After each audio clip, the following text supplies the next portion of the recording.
Culminemos en el día de hoy la serie de Soy Discípulo. Hemos visto a través de todos estos días cómo un discípulo, y son diferentes características, principios que debe practicar, prácticas, ¿verdad?, que pueden destacar la vida de un discípulo. Y hemos visto las pasadas semanas cómo un discípulo tiene una vida de oración, cómo debe tener una vida de oración, cómo un discípulo practica la unidad, cómo un discípulo promueve la amistad, cómo un discípulo practica el amor, cómo un discípulo sirve, cómo un discípulo tiene fe, cómo un discípulo proyecta ser valiente. Ese fue el mensaje que predicó la pastora y que muchos de ustedes quieren que la pastora predique una vez al mes.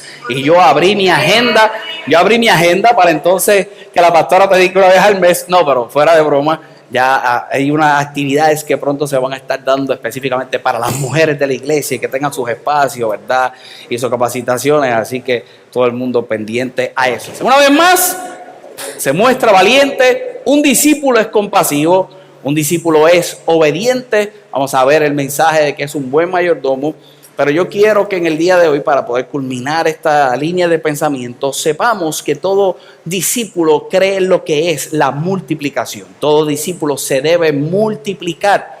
En nuestra iglesia, y la visión de nuestra iglesia, la visión de nuestra organización es bien sencilla, es hacer más y mejores discípulos. Nosotros tenemos que tener la expectativa, ¿verdad? Y como vamos a ver dentro de un rato, y como siempre predicamos, que por lo que Dios hace en cada uno de nuestra vida, lo que produce definitivamente es crecimiento, lo que produce es multiplicación. Y sin adelantarme al mensaje, que es lo que yo quiero alcanzar en el día de hoy, ese crecimiento, esa multiplicación, tú lo comienzas a experimentar de manera personal, pero no hay forma que no contagie a otros. Y cuando tú puedes contagiar a otros, se comienza a cumplir aquello que tenía como expectativa Dios al enviar a su único hijo, a Jesús, a que muriera en la cruz del Calvario, nos empoderara en una misión que era la de ir y hacer discípulos a todas las naciones. Definitivamente eso tendría que traer crecimiento, eso tendría que traer multiplicación. Cuando nosotros miramos la palabra del Señor, en múltiples ocasiones vemos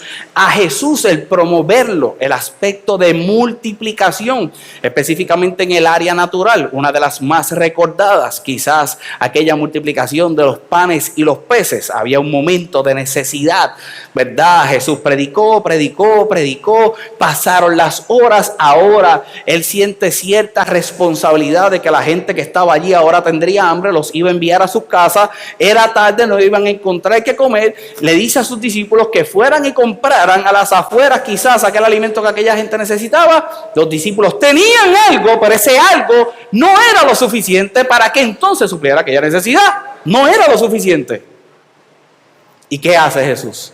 Llama a sus discípulos, le da unas instrucciones y multiplica aquello poco que quizás había. Y entonces, múltiples ejemplos en la palabra del Señor. Vemos cómo se multiplica el aceite, la vida de la viuda.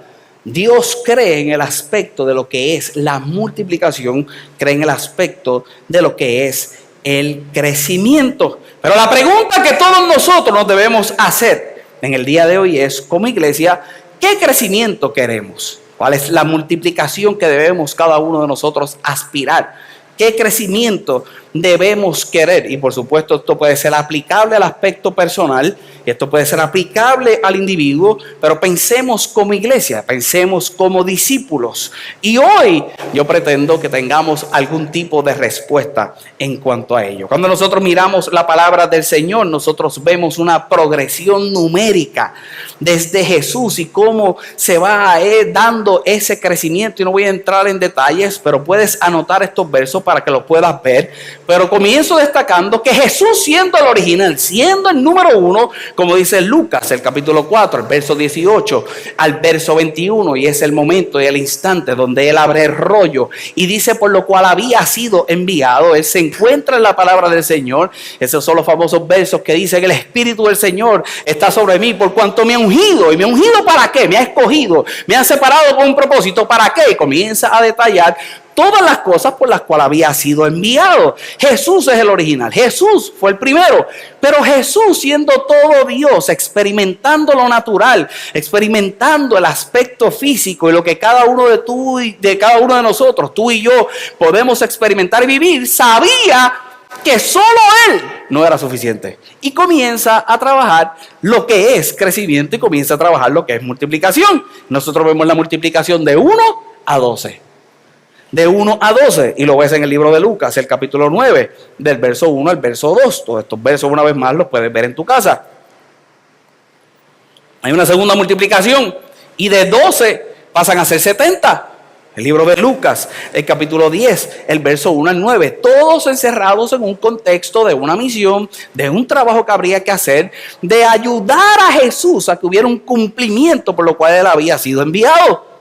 Todavía la gente no comprende eso. Y yo escucho muchos mensajes y yo estoy de acuerdo en cuanto a lo que es quizás la debilidad del hombre, ¿verdad? Y el hombre tener siempre una necesidad en su vida, pero es la necesidad de Dios. Y Dios siempre ha considerado que al él suplir esa necesidad en ti, la que él representa en ti, aún con nuestras debilidades, él se hace fuerte, pero él se hace fuerte con el tan solo hecho de que considera que lo que sucede en cada uno de nosotros y lo que sucede en ti es para añadir en lo que él comenzó en la tierra, que es la expansión del reino de los cielos.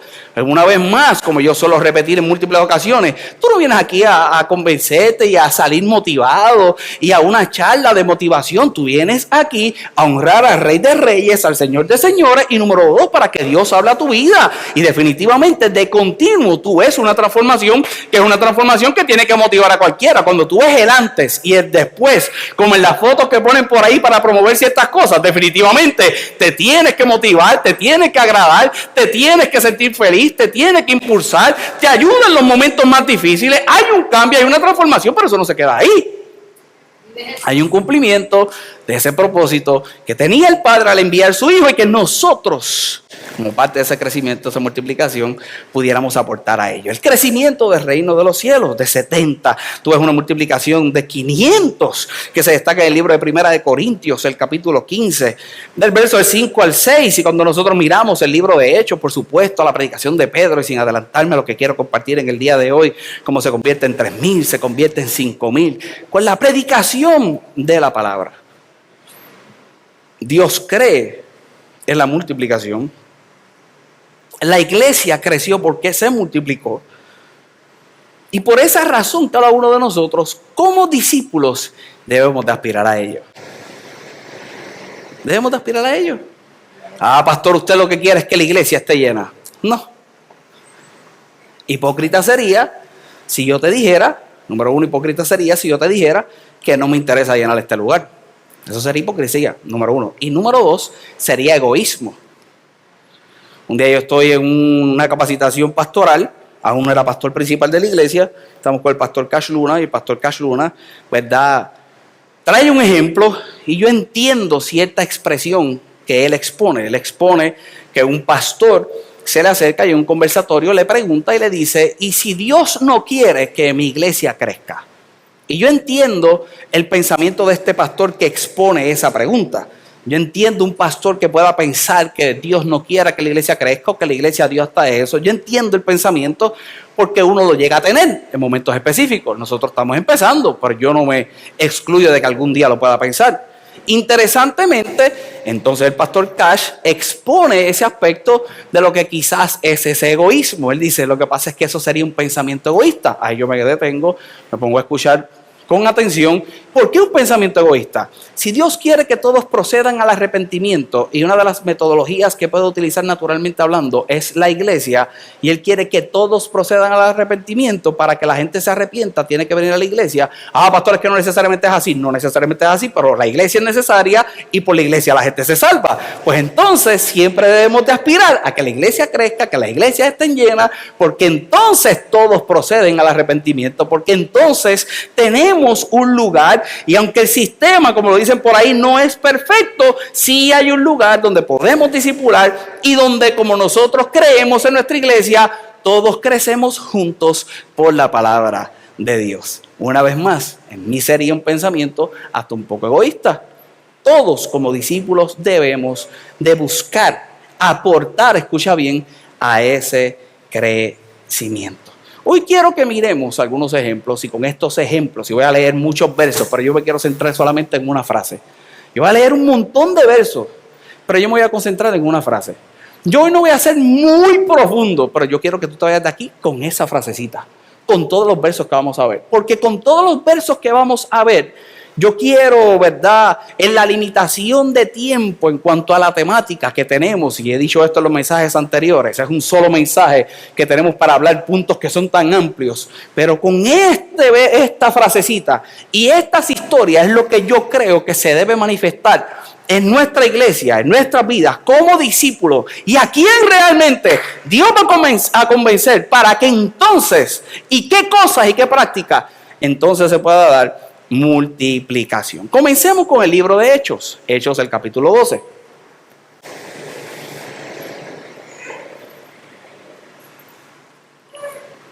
Hechos el capítulo 12, el verso 1. Una vez más voy a ir muy rápido, porque al final es que está la frase. Y leamos la historia y establezcamos entonces la idea muy rápido. Dice la palabra del Señor. En aquel mismo tiempo el rey Herodes echó mano a algunos de la iglesia para matarles. Una vez más, no puedo darte todo el contexto histórico. Algún día podemos estudiar lo que está sucediendo. Si quiero centrarme en algo en específico que estaba sucediendo en este momento. Dice la palabra del Señor. Y mató a espada a Jacob, hermano de Juan. Imagínate la peligrosidad que estaban enfrentando los discípulos en este momento histórico. Dice el verso 3, y viendo que esto había agradado a los judíos, procedió a prender también a Pedro. Eran entonces los días de los panes sin levaduras. Ponte a pensar que se une el gobierno con los religiosos para perseguir un grupo. ¿Y eso es lo que estaba pasando aquí? Era el gobierno viendo cómo había un sector de la población judía, eran los religiosos de aquel tiempo que estaban en contra de la predicación, que se unan. ¿Por qué se unieron? Por el acto de lo que hizo aquel rey, de ir en contra de esta gente y comenzar a matarlos. Eso es lo que estaba pasando. Ahora vio que a un sector de la población le agradó, él como rey quedaría bien y dice, ahora vamos a meterle mano a esta gente. Y va en contra de Pedro. Y dice el verso 5. Verso 4, y habiéndole tomado preso, lo puso en la cárcel y entregándole a 4 grupos de 4 soldados cada uno para que los custodiasen, y se proponía sacarle al pueblo después de la Pascua. Verso 5, así que Pedro estaba custodiado en la cárcel, pero la iglesia hacía sin cesar oración por él. ¿Quién lo hacía? La iglesia. Lo que vamos a estar viendo eran los inicios de la iglesia, era la iglesia primitiva. Los ejemplos que te traigo era lo que estaba sucediendo en aquel momento histórico de aquel crecimiento de la iglesia. Esto era persecución. Esto era en contra de la vida. Esto era toda una planificación para ellos. Pero había una iglesia que estaba orando. Solo los discípulos oran. Ya lo vimos. Y esa iglesia oraba. Dice la palabra del Señor. Verso 6. Los títulos de su Biblia dice... Pedro es librado de la cárcel, de alguna de sus Biblias, ¿verdad? Dice el verso 6, y cuando Herodes iba a sacar aquella misma noche, estaba Pedro durmiendo. Sacar era para matarlo, para que usted sepa. Sacarlo lo presentaba en público y ahí terminaba con la vida de él. Y cuando Herodes le iba a sacar, aquella misma noche estaba Pedro durmiendo entre los soldados, sujeto con 2 cadenas. Y los guardas delante de la puerta custodiaban la cárcel. Y aquí que se presentó un ángel del Señor y una luz resplandeció en la cárcel y tocando a Pedro en el costado, le despertó diciendo, levántate pronto. Y las cadenas se le cayeron con las manos. Le dijo el ángel, cíñete y átate las sandalias. Y lo hizo así. Y le dijo, envuélvete en tu manto y sígueme. Había gente orando y mientras la iglesia oraba, se apareció el ángel. La iglesia oraba y se apareció el ángel en aquel lugar de oscuridad, en aquel lugar encerrado. Dice la palabra del Señor. Y saliendo le seguía, pero no sabía que era verdad lo que hacía el ángel, sino que pensaba que veía una visión. Ahí Pedro se vuelve medio, esto es una visión, esto está pasando. Él no sabía lo que estaba pasando. Habiendo pasado la primera y la segunda guardia, llegaron, habían 4 a la puerta de hierro que daba a la ciudad, la cual se les abrió por sí misma, y salidos pasaron una calle, y luego el ángel, ¿qué dice? Se apartó de él. Entonces Pedro, volviendo en sí, después del peligro, el hombre se pone a pensar y dijo, ahora entiendo verdaderamente que es el Señor que ha enviado su ángel y me ha librado de la mano de Herodes, y de todo lo que aquel pueblo judío esperaba. Y habiendo considerado esto, llegó a casa de María, la madre de Juan, que tenía por sobrenombre Marcos, donde estaban reunidos orando. Y cuando le llamó Pedro a la puerta del patio, salió a escuchar una muchacha llamada Rode, la cual cuando reconoció la voz de Pedro, de gozo, no abrió la puerta, sino que corriendo dentro le dio la nueva de que Pedro estaba a la puerta. Y ellos dijeron, ¿estás loca? Aquella mujer cuando escucha la voz de Pedro dice, ¡ay! Y se va a anunciarlo, y cuando se va a anunciarlo, porque parece increíble, aquel le dice, tú estás loca. Tú sabes lo que es que tú estés orando por algo, la contestación esté a la puerta y tú no lo puedas creer. Tú sabes lo que es que tú estés orando por algo, la contestación está en la puerta. A ese nivel de incredulidad podemos llegar. Menos mal que oraban. Menos mal que oraban. Sí, porque a mí siempre me trae quizás ese ejemplo en la vida de la gente. Fulano de tal, y eso que está en la iglesia, menos mal que está en la iglesia. Imagínate si estuviera fuera. Si es malo, imagínate fuera de la iglesia. Dale gracias a Dios que es el charlatán que es en la casa del Señor. Porque pudiera ser mucho peor. Y eso oraba. La contestación a la puerta. ¡Ah! ¡Mentira! ¡Estás loca! Pero ella aseguraba que así era. Entonces ellos decían, es un ángel. Mas Pedro persistía en llamar. Y cuando abrieron y le vieron, se quedaron atónitos. Pero él, haciéndoles con la mano señal de que callasen, les contó cómo el Señor le había sacado de la cárcel y dijo, haced saber esto a Jacob y a los hermanos, y salió y se fue a otro lugar. Luego que fue el día, hubo poco alboroto entre los soldados sobre quién había sido de Pedro. Mas Herodes, habiendo buscado sin hallarle, después de interrogar a los guardas, ordenó llevarlo a la muerte. Después descendió de Judea a Cesarea y quedó allí. Mira lo que dice el verso 20. Y Herodes estaba enojado contra Tiro y Sidón, pero ellos vieron acuerdo entre sí, y sobornado Blasto, que era camarero mayor del rey, pedían paz porque su territorio era abstenido por el del rey. Y un día señalado, Herodes, vestido de ropas reales, se sentó en el tribunal y les arengó. Y el pueblo aclamaba gritando, voz de Dios y no de hombre. Al momento, un ángel del Señor le hirió por cuanto no dio la gloria a Dios y expiró como gusano. O sea, esto no ocurrió rapidito. Pasa lo de Pedro. Hay una gente orando. Pedro es libertado. Ocurre este conflicto de liderato. Ahora el pueblo comienza a reclamar lo que es de Dios. Y este hombre, al no estar alineado con Dios, entonces dice la palabra del Señor, que expiró. Se acabó. Terminó. Pastor, ¿y qué tú quieres destacar en el día de hoy? ¿Y cuál es la frase que tú quieres que nosotros veamos y que reconozcamos? El verso 24 dice la palabra del Señor, en ese libro de Hechos, en ese capítulo 12, el verso 24 dice, pero la palabra del Señor, ¿qué dice? Crecía, ¿y qué? Y se multiplicaba. Y la palabra del Señor crecía y se multiplicaba. Si algo tiene que crecer en la vida de un discípulo y se tiene que multiplicar, es la palabra del Señor. Es la palabra del Señor. Puede haber persecución, pero la palabra del Señor crece y se multiplica. Puede haber comentarios y la palabra del Señor crece y se multiplica. Te pueden buscar para matarte, pero mientras la palabra del Señor crezca y se multiplica, hay una gente que está orando, hay una gente que tiene que hacer algo, hay una gente que se tiene que parar en la brecha, hay una gente que tiene que creer. Y lo que yo vengo a decirte en el día de hoy es que el discípulo reconoce que no importa lo que pueda estar pasando en su vida, mientras haya una palabra en su interior que crezca y se multiplique, algo Dios tiene que hacer, algo tiene que suceder y alguna expectativa tenemos que tener de parte de Dios en nuestra vida, vida. Una vez más no viene aquí a entretenerte, una vez más no viene aquí a motivarte, aquí viene para que tu interior como discípulo, la palabra crezca y se multiplique. La palabra crece y se multiplique. Ah, pastor, es que Pedro terminó muerto, pero en algún momento dado, no en ese momento, ese no era el momento. Y mientras llegaba el momento, Pedro nunca dejó que en su vida la palabra creciera y se multiplicara. Escucha bien,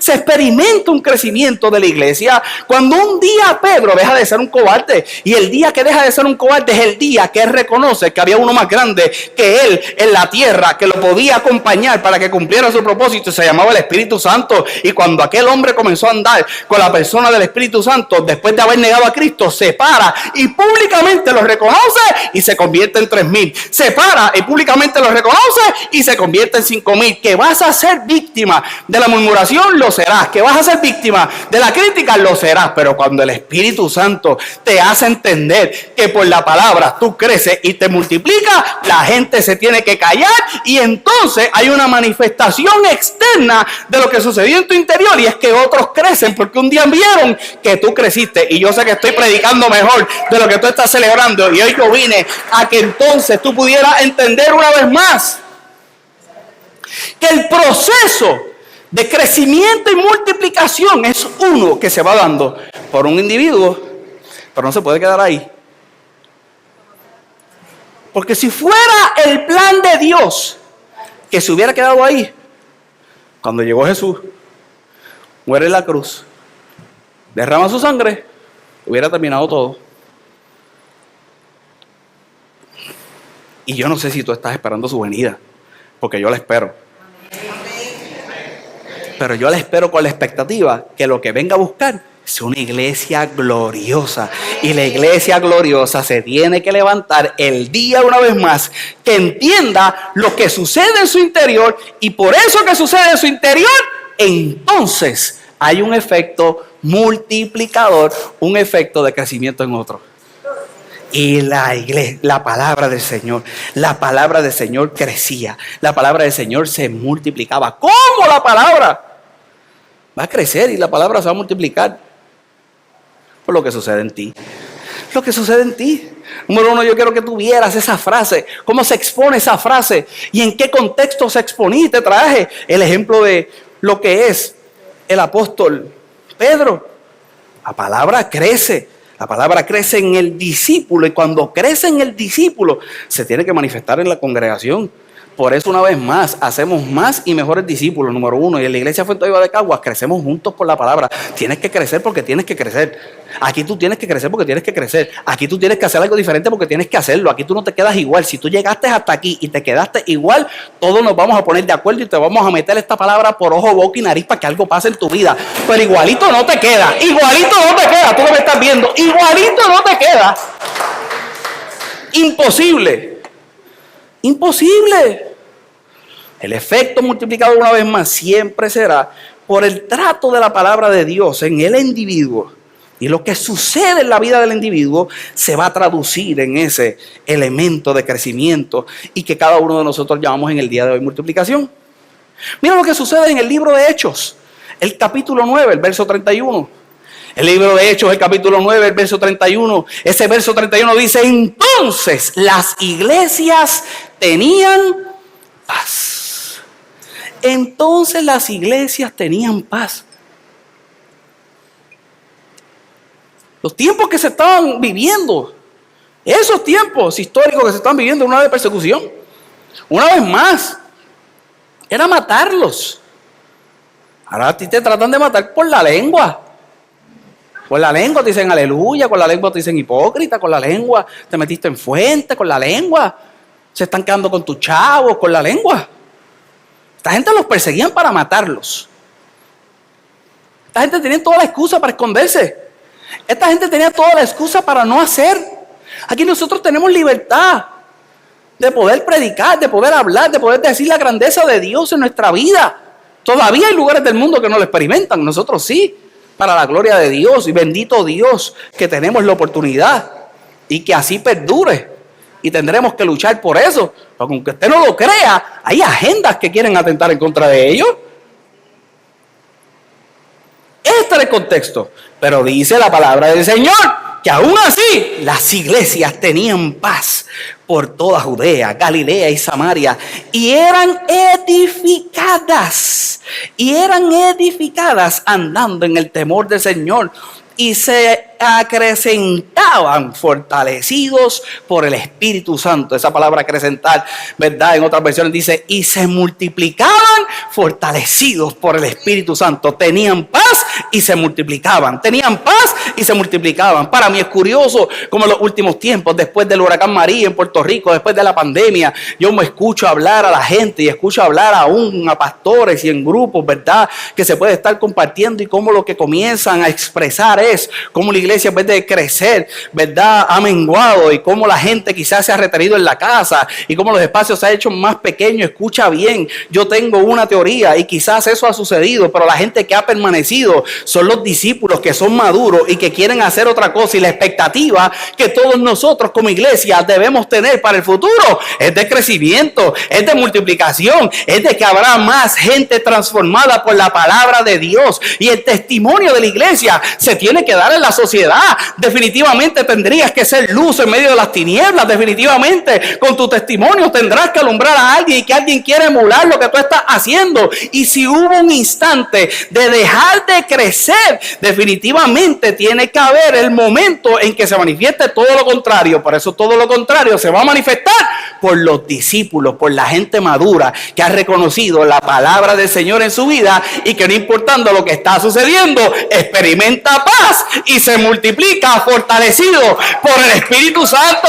Tiene que haber una iglesia diferente, pastor. ¿Y por qué estaba sucediendo esto? ¿Por qué este verso 31? Pues déjame decirte que estaba sucediendo una cosa. Mira el verso 1. Mira el verso 1 para cerrar, porque ha transcurrido el tiempo y no voy a poder quizás abundar en todos los detalles. Pero cuando miras el verso 1, comienza la historia de la conversión del apóstol Pablo.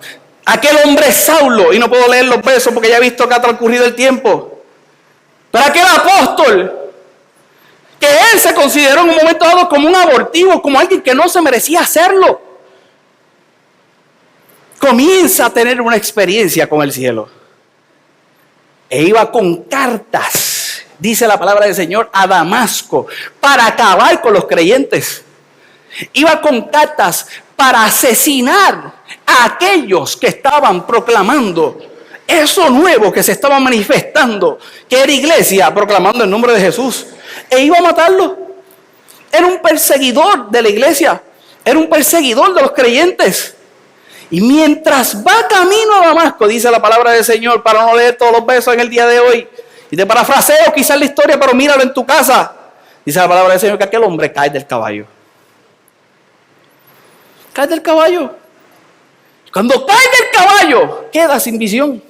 Y comienza a recibir unas instrucciones de parte del Señor. Y mira lo que dice el verso 8. Entonces Saulo se levantó de tierra y abriendo los ojos no veía a nadie. Así que llevándole por la mano, le metieron a Damasco, donde estuvo 3 días sin ver y no comió ni bebió. Pero mira lo que dice el verso 10. Había entonces en Damasco un discípulo. Había en Damasco un discípulo llamado Ananías, a quien el Señor le dijo en visión: Ananías. Y él respondió: heme aquí, Señor. Y él le dijo: levántate y ve a la calle que se llama Derecha y busca en casa de Judas a uno llamado Saulo de Tarso, porque he aquí, él ora. Él se cae del caballo. Cuando se cae del caballo, llega a un lugar, y cuando llega a ese lugar, lo que comienza a orar. Este discípulo recibe una instrucción de que se tenía que encontrar con él. Dice la palabra del Señor: y ha visto en visión un varón llamado Ananías, que entra y le pone las manos encima para que recobre la vista. Entonces Ananías respondió: Señor, he oído mucho acerca de este hombre, cuántos males ha hecho a tus santos en Jerusalén. ¿Cuántos males ha hecho a tus santos? Para uno que hace un mal, Dios tiene un discípulo que sea parte de la transformación de su vida. Para uno que hace mal, hay un discípulo que Dios tiene como parte de la transformación de su vida, y eso trae un efecto efecto multiplicador. Y mi oración es, no que tú seas el del mal, que tú seas el discípulo, que estés dispuesto a recibir a aquel que aun cuando se dice lo contrario de él, tengas la capacidad para estar ahí, porque ya Dios te lo dijo, porque ya tú lo experimentaste, porque ya tú lo viviste. He escuchado todos los males, cuántos males ha hecho a tu santo en Jerusalén, y aún aquí tiene autoridad de los principales sacerdotes para aprender a todos los que invocan tu nombre. Si yo voy allí me voy a echar mano, si yo voy ahí me voy a destruir. Verso 15, y el Señor le dijo: ve, porque instrumento escogido me es este. Ve, porque instrumento escogido me es este, para llevar mi nombre en presencia de los gentiles y de reyes y de los hijos de Israel, porque yo le mostraré cuánto le es necesario padecer por mi nombre. Fue entonces Ananías y entró a la casa poniéndole sobre él las manos y dijo: hermano Saulo, ahora comenzó a tratarlo como uno de la casa, ahora comenzó a tratarlo como uno de la familia, como todo el que entre por esa puerta. Tú sabes cómo usted lo va a tratar, como parte de la casa, como parte de la familia, como un hermano. No importa lo que haya pasado en su vida, no importa lo que haya sucedido. El discípulo que promueve el crecimiento y la multiplicación, porque lo ha experimentado, todo el que entra por ahí lo trata como un hermano. Todo el que entra por ahí lo trata como uno de la casa, teniendo la expectativa que se manifieste en él lo que Dios ha dicho para su vida. Hermano Saulo, el Señor Jesús, que se te apareció en el camino por donde venías, me ha enviado para que recibas la vista y seas lleno del Espíritu Santo. Me envió a mí un discípulo, me envió a mí uno que creyó, me envió a mí uno que ya ha vivido, para que entonces ahora tú puedas vivir como en el día de hoy. Dios me ha enviado a decirte que tú tienes que ser enviado a que bendigas la vida de otro. Por eso estamos en este lugar, por eso estamos en esta ciudad, para que la gente conozca el poder del Espíritu Santo en su vida y lo que pueden alcanzar a través de él. Y al momento le cayeron, verso 18, de los ojos como escamas, y recibieron al instante la vista. Levantándose, fue bautizado. Esto no fue un discipulado de un año, esto no fue 400 clases, esto fue de inmediato. Te caíste del caballo, te encontraste con Dios, un discípulo te brindó el conocimiento que tendrías que tener. ¿Cuál? Que el Espíritu Santo está dentro de ti y tenés que hacer lo que tenés que hacer. Se bautizó, reconocimiento público de lo que Dios estaba dispuesto a hacer, dice la palabra del Señor. Y habiendo tomado alimento, recobró fuerza. A Pablo recobró fuerza. Y estuvo Saulo por algunos días con los discípulos que estaban en Damasco. Y mira lo que dice el verso 20. Y enseguida predicaba a Cristo en la sinagoga, diciendo que este era el Hijo. Enseguida.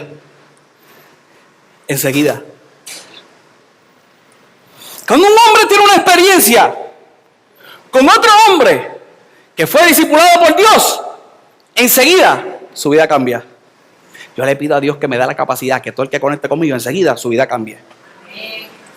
Y le pido a Dios que Dios le dé la capacidad a usted, que todo el que conecte con su vida, usted tenga la capacidad de mostrarle todo lo que le ha hecho en su vida y la vida de ellos cambie. Mira, hermano, ponte a analizar, ponte a pensar. Toda la gente que está a tu alrededor y que ha visto lo que Dios ha hecho en tu vida, que aunque no está aquí sentado, reconoce que lo que ha sucedido en ti no es normal. No es normal. Y el que se pega, su vida cambia. ¿Por ti? No, por el que está a través de ti, que es capaz de quitarle las escamas de los ojos para que puedan ver diferentes. Y algún día, definitivamente, y yo le pido al Señor que sea de inmediato, le sirvan de la misma forma en que tú le sirves. Le sirvan de la misma forma en que tú le sirves. Escucha bien, luego de todo esto que yo te he dicho, entonces la iglesia tuvo paz y se multiplicó.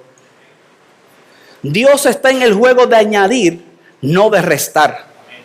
Escucha bien, a diferencia de lo que tú podrás escuchar ahí, en esta iglesia nunca lo vas a escuchar. Dios no está en el juego de restar, Dios siempre está en el juego de añadir. Dios no está en el juego de excluir, Dios siempre está en el juego de que todos procedan al arrepentimiento. Y si hay uno que le pone el pie, es uno que él cree que trabajará para él. Porque la iglesia necesita tener paz. Mientras hay gente por ahí tratando de hacer guerra con gobernantes, yo confío en el Señor porque yo sé que si oramos, le creemos, al fin y al cabo, esa misma gente que fastidia, termina sirviéndole. Amén. Pastores, si no terminan sirviéndole, todo tiene su final. No es que, no me malinterprete, estoy diciendo que toda etapa pasa. Nadie dura para siempre, ni la víctima ni el victimario, nada dura para siempre. Yo le pido a Dios, y nosotros siempre estaremos en el juego una vez más, de que se añadan. La iglesia tenía paz y la iglesia se multiplicaba. Pero la iglesia tenía paz, que es lo que quiero que mires en el día de hoy, y se multiplicaba porque hubo un discípulo que estuvo dispuesto a sentarse con otro y discipularlo, enseñarle y darle el cuidado necesario, ese cuidado que haría que en el colectivo se pudiera experimentar lo que Dios siempre planificó, que era crecimiento y era multiplicación. La palabra del Señor dice, con esto ya me voy a despedir porque ha transcurrido el tiempo, en el libro de Hechos, el capítulo 6, en el libro de Hechos, en el capítulo 6, dice la palabra del Señor en el verso 7, y crecía la palabra del Señor, y el número de los discípulos se multiplicaba grandemente, También muchos de los sacerdotes obedecían a la fe. ¿Qué sucedía en aquel momento? En aquel momento se comenzó a criticar a aquellos creyentes porque no estaban atendiendo correctamente a las viudas. Las viudas tenían que ser mantenidas. Las viudas no tenían forma de poder generar económicamente hablando, y ahora las viudas tendrían que ser sostenidas. Dice la palabra del Señor que ahora estos hombres estaban predicando, estaban tratando de servir, y ahora la crítica venía en contra de ellos porque no estaban atendiendo a las viudas correctamente, y los discípulos y los apóstoles se pararon y dijeron, espérate, aquí está sucediendo algo. ¿Qué es lo que está sucediendo? Que nosotros no podemos estar predicando y atendiendo a la gente a la misma vez. Algo vamos a tener que descuidar. Aquí necesitamos que más gente se levante. Aquí necesitamos gente que se atiendan las mesas, que estén pendientes de las mesas mientras nosotros oramos y nosotros predicamos la palabra del Señor. Cuando sucedió eso, entonces si me pones una vez más el verso 7, si me puedes poner una vez más el verso 7, ahí en la pantalla, por favor. Dice la palabra del Señor, y crecía una vez más la palabra del Señor y el número de los discípulos se multiplicaba. Y crecía la palabra del Señor y el número de los discípulos se multiplicaba grandemente. Cuando sucedían dos cosas: número uno, se predicaba la palabra del Señor y se oraba, y número dos, se servía correctamente. Para eso se necesitan discípulos. ¿Cuál es mi oración? Para no extender el mensaje mucho más. No va a haber crecimiento, no va a haber multiplicación hasta que la cobardía se vaya de la vida de la gente y la gente sepa quién está dentro de ellos, que se llama el Espíritu Santo, que aún encerrado, mientras haya una iglesia que ore, hay un Pedro que puede salir, hay un Pedro que se atreve a creer, que se atreve a predicar y que se atreve a entonces anunciar las buenas nuevas de salvación y que otros procedan al arrepentimiento. En la vida de Pedro nosotros vemos un crecimiento y una multiplicación continua en su interior que comenzó a afectar a otros. Así que mi oración una vez más es que se vaya la cobardía de nuestras vidas y que entonces haya multiplicación y que entonces veamos la mano sobrenatural de Dios para que haya crecimiento. Número dos, todo aquel que quizás pueda atentar de lo que es la palabra del Señor o las buenas noticias de salvación en tu vida, por lo que vean en ti, en el nombre poderoso de Jesús, van a venir la salvación, conocerán las buenas noticias de salvación y su mentalidad cambiará. Pero necesitan de alguien, necesitan de un discípulo que crea que la palabra del Señor crece y se multiplica en su interior, y que porque crece y se multiplica en su interior, ahora lo puede brindar a otro. Y eso no va a suceder con la tercera historia, que no tuve el tiempo de poder leer, pero te la parafraseé. ¿Cuál historia? Que hay unos que predican y hay otros que sirven, y mientras nosotros predicamos y sirvamos, créeme que la multiplicación y el crecimiento para esta iglesia es asegurado. Y prepárate a predicar como nunca antes, prepárate a servir como nunca antes, y si tú no lo puedes hacer, te voy a decir algo: el pastor está listo para predicar predicar y servir todo lo que tenga que predicar y todo lo que tenga que servir para que las vidas sean transformadas de la misma forma que la tuya ha sido. Un discípulo, una vez más, sabe que la palabra de Dios crece y se multiplica, crece y se multiplica. En tu vida crece y se multiplica, y en la vida de los demás, en el nombre poderoso de Jesús, la palabra del Señor crece y se multiplica. Dale un fuerte aplauso al Señor, ponte de pie. Y te dije que iba a orar.